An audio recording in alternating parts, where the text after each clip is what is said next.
How much I love you. Hey girl. What's up guys, Alex Diamond here, new video, new reaction, so let's go. So in this video I'm gonna watch why every YouTuber sucks now. Why? You ever scroll through I YouTube don't suck, I'm very good. and feel like you're watching the same video over and over again? Different titles, different faces, but the same exact energy, over-exaggerated expressions and style. There was a time when being a YouTuber meant having a voice, personality, and a unique thing about you that stood out and attracted millions. YouTubers didn't suck back then, but today, they unfortunately do. YouTube used to reward ideas, but now, it rewards scale. This obsession with scale and spectacle doesn't just hurt today's creators, but it also destroys the future of the platform. Because if you're a kid watching YouTube today, you only see one thing. You need a mansion, you need a giant prop, you need 50 people in every video, an intense challenge, and an open budget. There is no space for the small creators anymore. You don't get epic rap battles of history, you don't get Casey, you don't get Smosh, but instead, you get a handful of creators making the exact same video. Whether it's Matthew Beam creating the Mr. Beast clone. biggest anything he can find, the Stokes twins hiring a bunch of fake actors to look for them in a bunch of fake secret rooms, or Preston trying to be Mr. Beast but without the Beast budget. Even the king of the platform himself, Mr. Beast, just isn't the same anymore. He started out as a YouTuber pushing the boundaries of content and having fun with his friends. But today, his content is just an overly produced TV show that just happens to be posted on YouTube, and it's against everything that YouTube stood for. YouTube was the anti-TV back in the day. It removed gatekeepers, producers, and talent scouts. YouTube allowed anyone that has anything to say or share to the world to be on the platform and be your own channel owner, literally. But today, with YouTube's focus on becoming the new cable, expanding their platform and focusing on TV viewership, it just isn't the same anymore. And there are three main reasons as to why every YouTuber sucks today. When the platform first started, it was a place where everyone can just speak their mind. There were no rules, no overly edited thumbnails, and no formula to follow. It's rare to find unique creative content today like epic rap battles of history back in 2010. Now to understand why every YouTuber sucks now, you need to understand how Mr. Beast broke the game. It's not about putting the weight of destroying a whole platform and a generation of creators on the back of one man. But reaching 400 million subscribers and the level Jimmy is at now didn't come from just creating videos. It came from reshaping an entire industry and the platform. So yes, Mr. Beast has played a big part in this massive change. The iPhone came out with the first fully touchscreen phone with no button. They disrupted an industry. And today, every phone is competing on a bigger and bigger screen with less buttons and less distractions. This is exactly what Jimmy did. He disrupted an entire industry. Jimmy knew he needed to be different. He knew that in order to break through, he needed to bring something new to the table. He studied what works, what makes people click, and what's missing on the platform, and took advantage of that. By doing this, he created a whole new genre of content all about giving away millions of dollars, doing weird challenges, and adding high-stakes element to each upload. There's always something on the line. There's always a challenge, a cash prize, or something epic that needs to happen.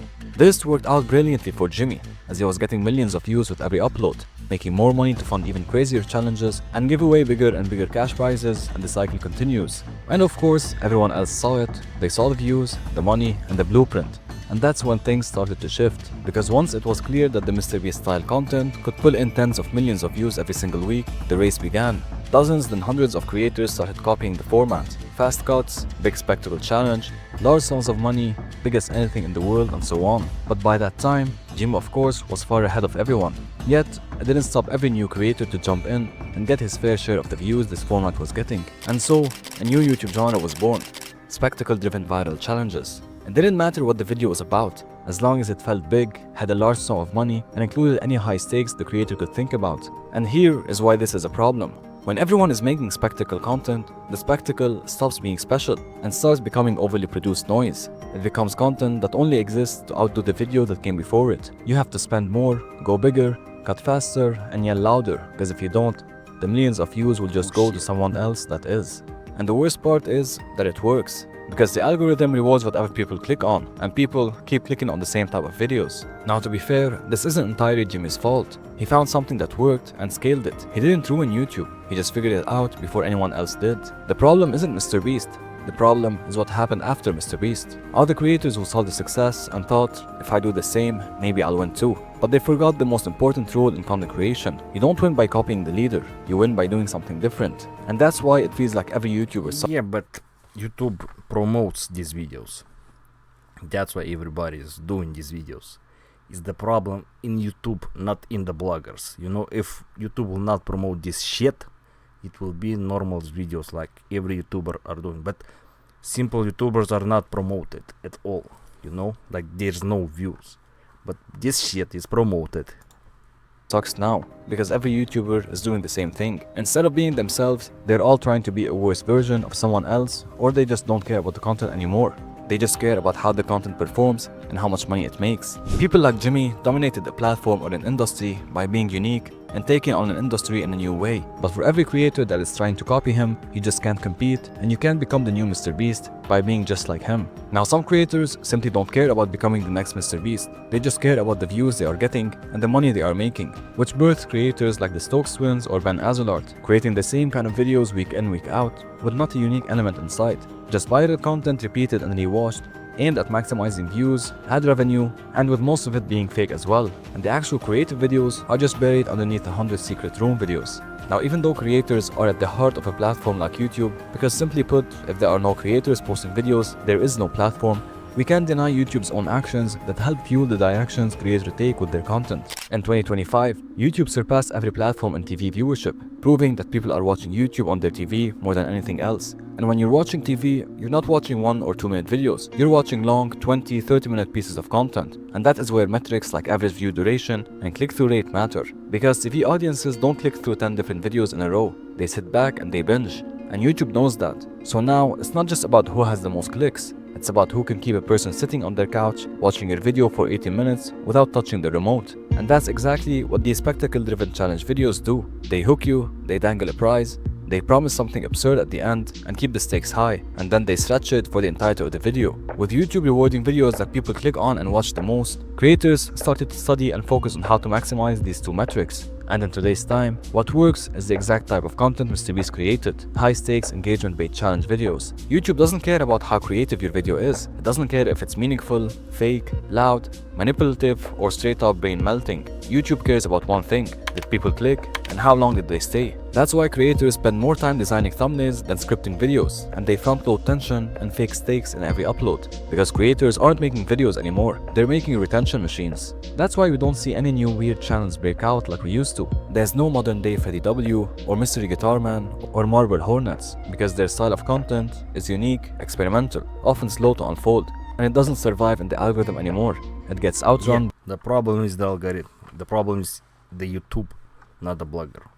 Because YouTube promotes this. This promotes YouTube. By 10 challenge thumbnails screaming at you with all caps and 5 emojis. And it's not just the homepage that changed, it's the culture that comes with it. YouTube has become this hyper-competitive space where everyone is watching everyone else's metrics, copying whatever is performing best, and tweaking their content to fit that mold. There's no time to build an identity, no time to experiment, and no time to find your own voice. You have to start loud and stay loud or disappear. But this is also not entirely YouTube's fault, because at the end of the day, YouTube is looking out for its own personal good. They want to be the most watched platform and have their users spend the most amount of time on their platform. So if people are clicking and watching these videos, is it really YouTube's fault for pushing them even more, or is it our fault for clicking and watching in the first place? YouTube is the problem of YouTube, because other videos are not promoted and people do not see them, like they don't exist, like it's invisible. This is the problem of the YouTube. If YouTube will take those videos and recommend them, there'll be more views on those videos, you know? YouTube didn't suddenly decide that fast-paced challenge videos should dominate the homepage. It figured that out by watching what we click on and watch, tracking also what we stop watching halfway through and what we ignore on our homepages. It's all data that the system is taking in to give us more of what we already respond to. Over time, that turns into a kind of conditioning. We're no longer choosing what to watch. We're being trained to want whatever is most clickable. It's like the fast food of video content. Quick hits of dopamine, loud intros, high stakes, and big reactions. And the longer we stay in the loop, the harder it is for anything different to hold our attention. So even when someone does try to make something real, personal, or a little weird, it doesn't stand a chance. This is what people don't talk about enough. The fact that we, the audience, are feeding the very system we complain about. We say we miss the old YouTube, and we say we want originality, but we don't watch it, we don't share it, and we don't let it grow. Mr. Beast doesn't get 200 million views per video by chance. This is because 200 million people clicked on it to watch it. And all of this is data for YouTube to use and serve these same 200 million people more videos like it. So yes, YouTubers today suck. It's just not the same anymore. But it's also how we as a society changed. Italian brain rot content taking over the internet says a lot about the content that does well in today's social media age. There is still originality and unique creators out there. People just don't care. Shifting a whole generation of media consumers away from hyper-optimized high-stakes content is hard, but until then, the cycle continues. And every time you click on another recycle challenge video, another I survived 100 days in X place title, or another creator faking enthusiasm for 15 minutes straight, just know that we are the ones keeping it alive. Yep, I think this is more the problem of the YouTube algorithm. You know, like the videos, they are invisible for people. People do not search these videos because they don't know about these videos. But YouTube algorithm know about these videos, but they don't show it to people to watch it. So the problem is in the algorithm YouTube. Even if you are subscribed to a YouTuber, the videos of this YouTuber are not shown to the subscribers. This is very strange, like seriously. So this is the problem of the YouTube. YouTube has to change something in the algorithm so the others could have views too. It will be better. So thank you for watching this guy. Subscribe, comment, and see you in the next video.